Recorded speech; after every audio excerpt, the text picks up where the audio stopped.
Patanjali define el objetivo final del yoga como la cesación de las fluctuaciones de la mente. Al practicar yoga, nos dice, aprendemos gradualmente a enfocar la mente de manera que no existan distracciones en nuestro pensamiento y podamos así comprender completamente el objetivo de nuestra atención. Los objetos que nos resultan placenteros no tienen propiedades por sí mismos. Lo que nos produce placer es el hecho de que mientras estamos con ellos, nuestra atención está enfocada únicamente en este objeto. Ese es el placer, la atención indivisa que nos inunda sin darnos cuenta de ese maravilloso sentimiento de unidad.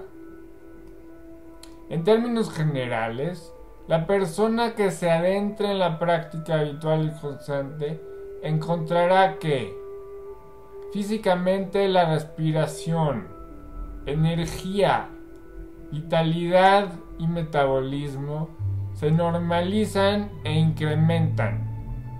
Mentalmente es más fácil mantener la calma y manejar situaciones estresantes hacia el resultado deseado.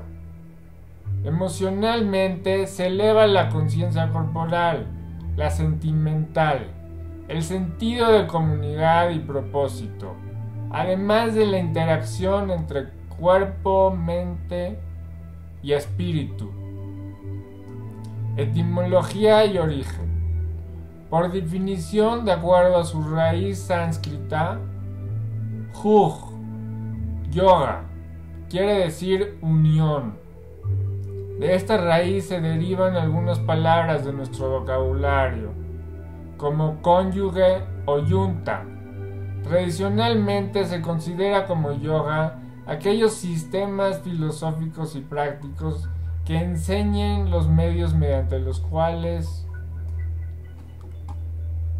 el Jivatman, espíritu humano, pueda ser unido o quedar en comunión con el Paramatman, espíritu universal. A este estado se le denomina Samadhi. Esto se puede entender como ser uno, estar unido, sentirse completo, estar en unidad o cientos de otras acepciones. El yoga es un medio, una vía o un cambio hacia la eliminación del sufrimiento. También ha sido descrito como la forma habilidosa de vivir en armonía y con moderación. El Bhagavad Gita dice: el yoga no es para el que duerme mucho, ni para el que permanece siempre en vela. Yoga es un proceso y no un resultado, es un camino de equilibrio y evolución. La prueba arqueológica más antigua encontrada a la fecha data aproximadamente del año 3000 a.C. Se trata de sellos de piedras con figuras de posiciones yógicas pertenecientes a las civilizaciones de los Vedas del Indo y Saraswati. Vedas. Los Vedas son cantos sagrados que dan origen a gran parte de la cultura, filosofía, religión hindú. Constituyen un acopio de sabiduría en el campo del conocimiento del ser humano a nivel físico, metafísico y puramente espiritual. Este conocimiento védico se conservó de generación en generación por tradición oral, mediante la relación de su contenido en forma de aforismos. Los primeros Vedas son Rig Veda, Atharva Veda, Yajur Veda y Sama Veda. los cuales se remontan aproximadamente al año 2500 a.C. De estos, los que más se relacionan con el yoga son el Atharva Veda, en el cual se habla de prácticas de respiración o pranayama, y el Rig Veda, en el que la palabra yoga o su raíz yug se menciona frecuentemente. En Occidente, la parte más conocida de los Vedas son los Upanishads, escritos 500 años antes de Cristo. Son tratados de poemas filosóficos y místicos que exploran la naturaleza del alma humana. Se tienen registrados muy antiguos de los Katha Upanishads, que describen el yoga así: cuando los sentidos son calmos, cuando la mente está en descanso, recién ahí, dice el sabio, se llega al estado más elevado y se conoce la realidad del Ser Supremo.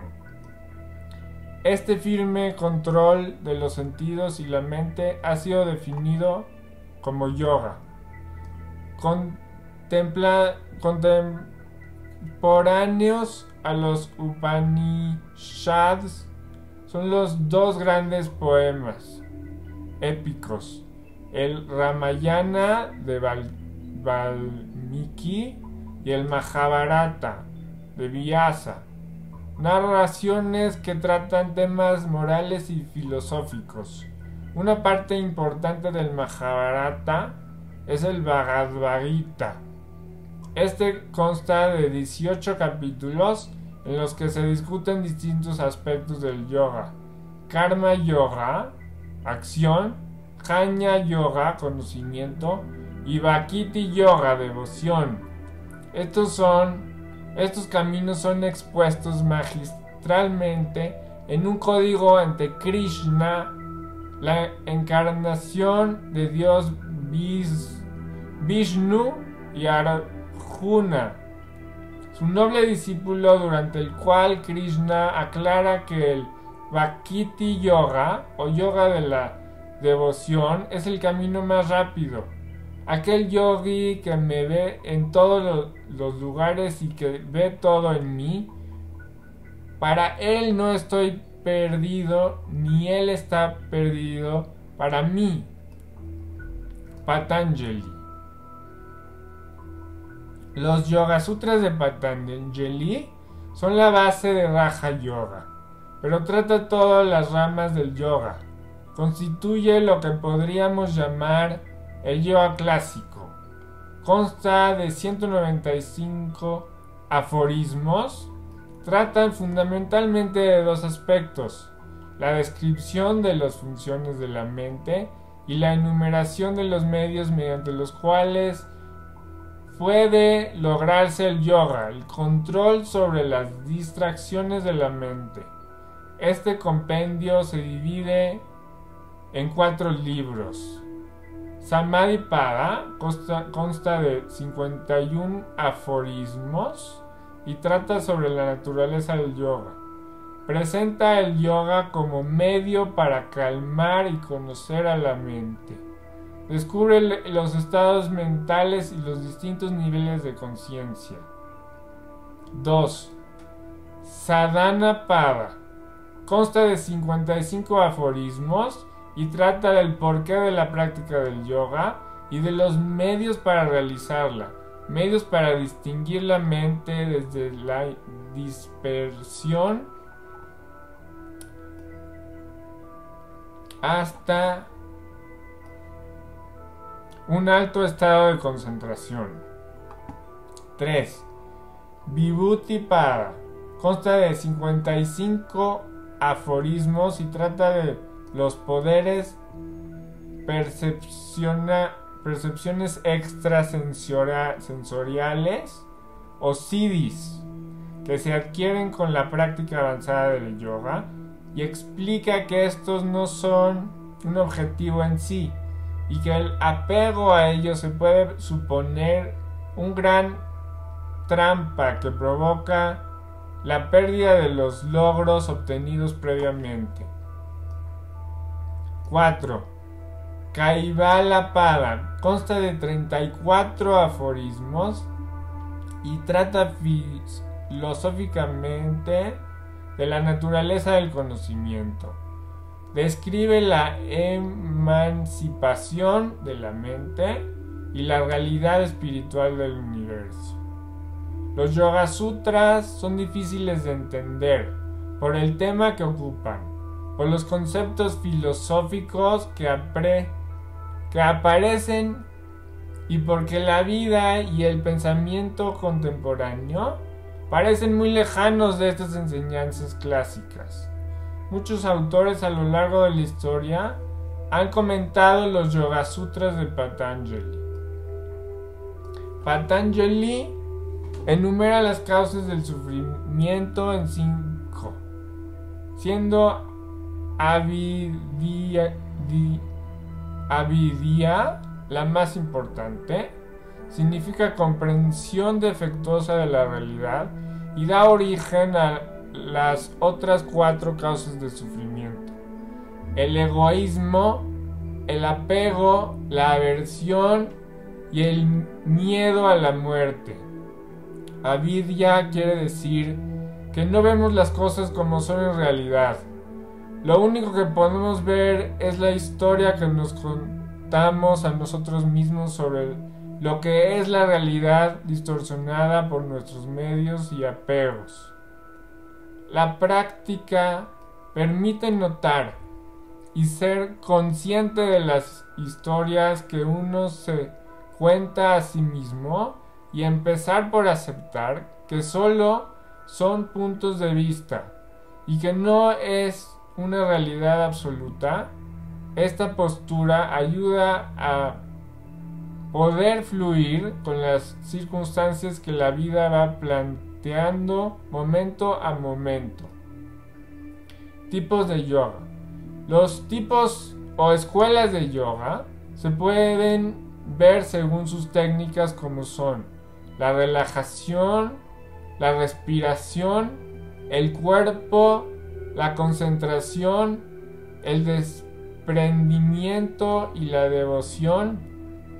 En general, ningún tipo de yoga está ligado a una religión específica, por lo que se pueden practicar sus métodos sin necesidad de imponerse principios religiosos. Bhakti.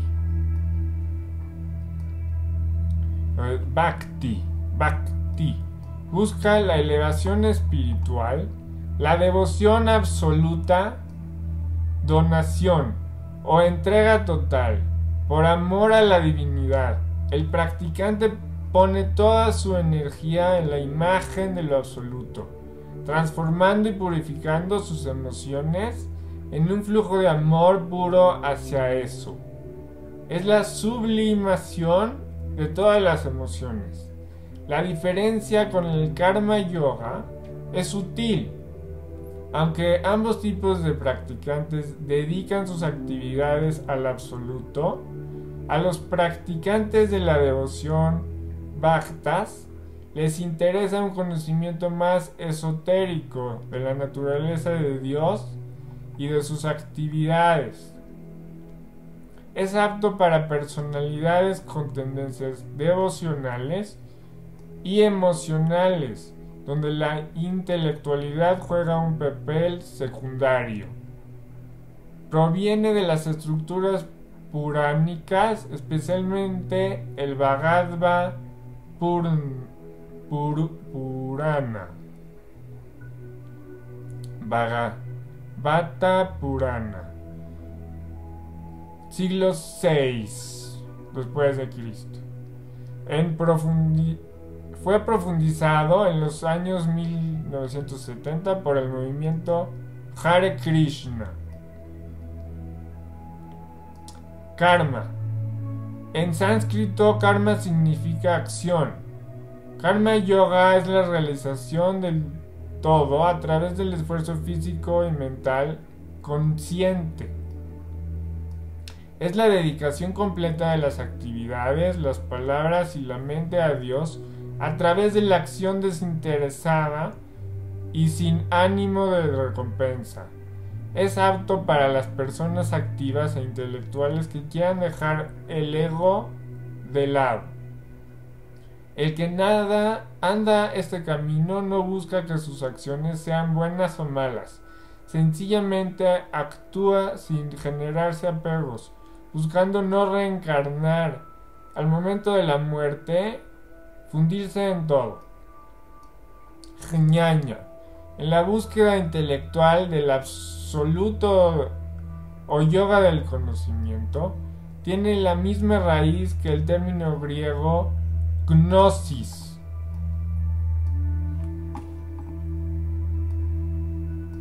Este tipo de yoga es el del camino del conocimiento, la negación sistemática de la verdad, de lo percibido, para llegar a ser consciente de Maya, o lo ilusorio del mundo, para llegar de lo falso a lo real. Cuando todo es negado, lo que quiera es el ser. Cuando todo es negado, lo que queda es el ser. Cuando el ser es negado, lo que queda sigue siendo el ser. Se basa también en el estudio de las escrituras sagradas o Vedas, por medio de la intuición o conocimiento directo. El Jnana Yoga va bien con las personalidades filosóficas, mentales o intuitivas. Raja. Busca la reintegración del ser como lo absoluto por medio del dominio del cuerpo y la mente, a través de la concentración y la meditación. Raja Yoga significa el yoga de los reyes o el rey entre los yogas. Es el yoga descrito por Patanjali como Ashtanga Yoga y dentro de él contiene el Hatha Yoga y todas sus derivaciones. Es apto para todas las personas que buscan equilibrar todos los aspectos de su naturaleza, que ya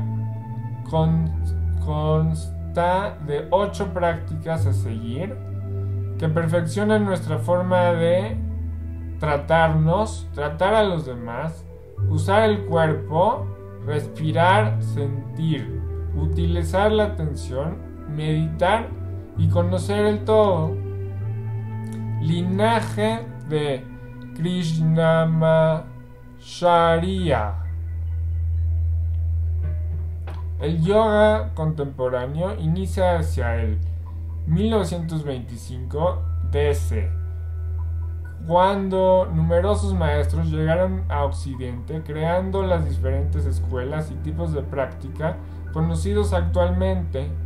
Este yoga contemporáneo se debe en su mayoría al gran maestro hindú Sri Krishnamacharya, el cual instruyó a B.K.S. Iyengar, K.Patabi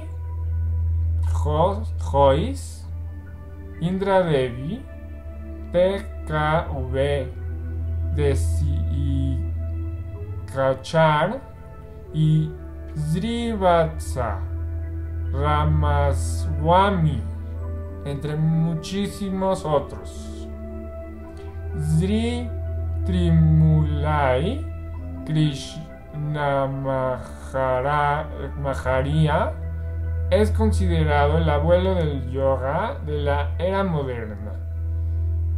En lo que a asana se refiere, en los primeros años de enseñanza, Krishnamacharya usa el sistema llamado Vinyasa Karma, sistema inteligente que funciona uniendo posturas de forma secuencial a través de la respiración y el movimiento, así como el uso de sus variaciones. Se dice que Krishnamacharya descubrió un manual en la Universidad de Calcuta llamado Yoga Korunta, un texto antiguo hecho sobre hojas de palma escrito por Rishi Vamana aproximadamente hace 100 años, que fue una confirmación del sistema de Vinyasa. Para Krishnamacharya, que aparentemente lo usó para solidificar su entendimiento del Vinyasa. De cualquier modo, la evidencia se perdió, pero los beneficios se pueden observar hoy en día en la práctica. A pesar de los años, Krishnamacharya refirió sus elementos de enseñanza utilizando diferentes métodos para diferentes personas y utilizó herramientas específicas para usos terapéuticos, así como sus programas de sanación en los que trabaja en forma privada, uno a uno. A partir de las enseñanzas de Krishnamacharya, Padvi Jois desarrolló la práctica conocida como Ashtanga Vinyasa Yoga. Por su parte, Iyengar perfeccionó una forma de yoga que se focaliza en el alineamiento preciso y el uso adecuado de los accesorios cuyo objetivo es la relajación y el efecto terapéutico que las posturas ofrecen. TKV de Sikkhar, el hijo del gran maestro, desarrolla el Vini Yoga, que se basa en un trabajo terapéutico bajo un esquema 1 a 1. Así en el occidente, el Hatha Yoga ha adquirido gran popularidad debido a la pérdida de la salud física y mental generalizada en la población urbana actual. En las últimas décadas, diversos maestros han perfeccionado nuevos métodos de yoga, no todos legitimados por las escuelas tradicionales, e incluso algunos enfocados solo en el aspecto físico, muy alejado de sus orígenes. Sin embargo, todos empiezan por algo y el yoga poco a poco le llega a todos.